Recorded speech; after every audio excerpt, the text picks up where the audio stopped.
Insurance Tobin. I wanted to chat to you about emergency funds. This, ladies and gents, is a self-insurance solution for when the poo hits the fan. This is what's going to get you out of trouble. So depending on your personal situation and circumstance, there's a couple of ways of looking at setting up and funding this emergency fund. So by no means what I'm going to share with you today is a hard and fast rule. It's definitely customized and individualized to your personal situation and circumstance. So let's start. If you are salaried and an employee, generally you'll have some annual leave because that's part of the Basic Conditions of Employment Act, and hopefully you haven't used it all. You're also going to be entitled to sick leave, a number of days after a certain cycle, again in the Basic Conditions of Employment Act. And you will then be entitled to claim those various leaves as others may be provided to you by your company when you need assistance and time away from work. And I'm talking about leave here because leave will have an impact on your finances. So if you've run out of leave, whether it's sick leave, family responsibility leave, annual leave, you are now going to get unpaid leave. Meaning you're going to lose a couple of days of pay off your paycheck. How will you recover those?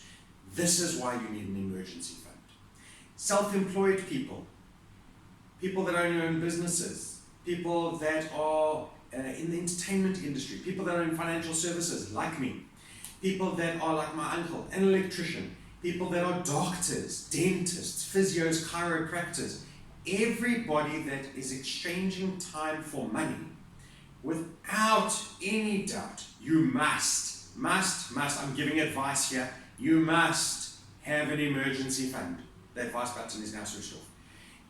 Why this is so critical is as we find ourselves today in this uncertain time around COVID-19, coronavirus, self-isolation, quarantine, people are holding back on spending. The luxury items like going out, spending funds in your shopping centers, spending your money in restaurants is all being held back.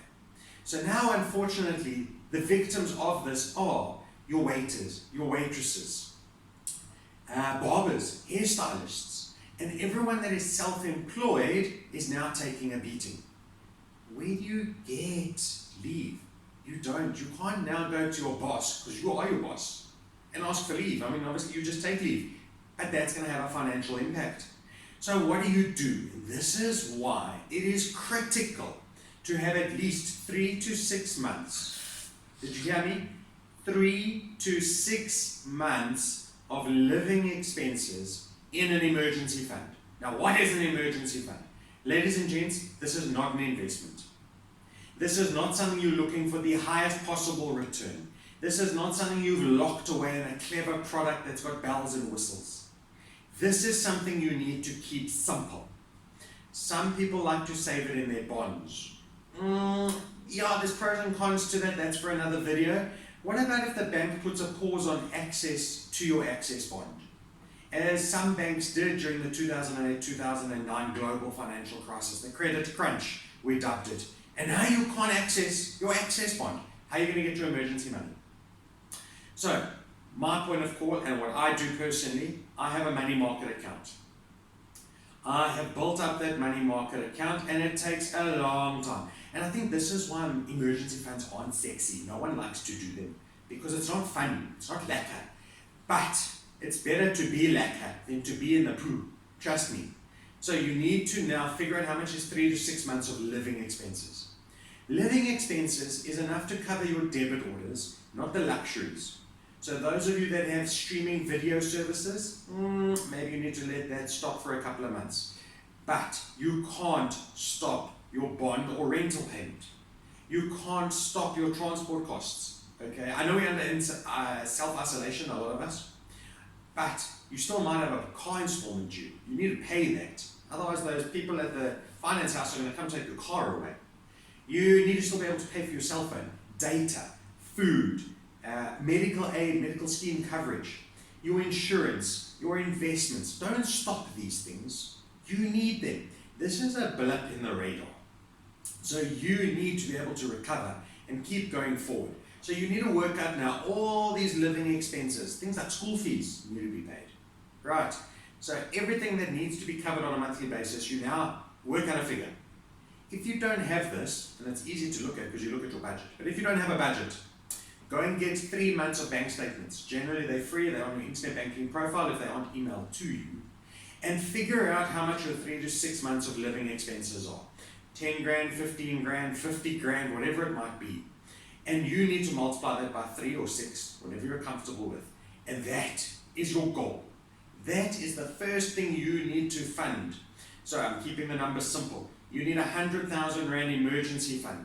And you need to fund that as quickly as possible. Let's say it's over a 2 or 3 year period. Don't touch your face. The same way, don't touch your investments. So we need to now figure out how much we're going to invest and allocate to our emergency fund. 2 grand a month, 3 grand a month, whatever you can afford. And you put this in this fund. As I said, this fund is not a slush fund. It's not to get you through the month fund. It's not a I want to go on holiday fund. This is now to protect me, my family, and my livelihood for 3 to 6 months. And once you've set this up and you make it a recurring monthly contribution, you can do that on your internet banking too. Money goes into that and it gets built up. Once you reach your 100,000 Rand, stop contributing, if so be it. Maybe you need to adjust for inflation, so you need to put in smaller contributions. But obviously you also would have had a bit of interest growth, and that's great. That might help you with a bit of the inflation increases over the time. And you keep that money there. Don't touch it. That is funding your emergency fund. Now I've spoken about this in the sense of an individual. This does not detract from the importance of businesses. How many businesses are we hearing now that are going under, that are closing their doors this week? I've had so many people forward me WhatsApps and social media messages, etc., where businesses are going, if I don't at least sell 27 cups of coffee today, if I don't sell 4 baguettes, if I don't sell 17 pizzas, I'm going to close my doors. Okay, business owners, hello, are you not consulting with your accountants and your bookkeepers? Set up your emergency fund for your business. This is not something that's special. It is an easy thing to do. Let us help you do it. Speak to your accountant, speak to your auditor, speak to your bookkeeper, speak to me, your financial planner. Now is the time to start building that plan. We will get through COVID-19. We will get through this as we have gone through many other financial crises. 1998, 2001, 2008 and 9, Nene Gate. We are going to get through this. It's going to be very painful. It is going to get very uncomfortable. But let's try and use level heads. So remember, set up your emergency fund. If you need help, reach out. And in closing, don't touch your face. Don't touch your investment.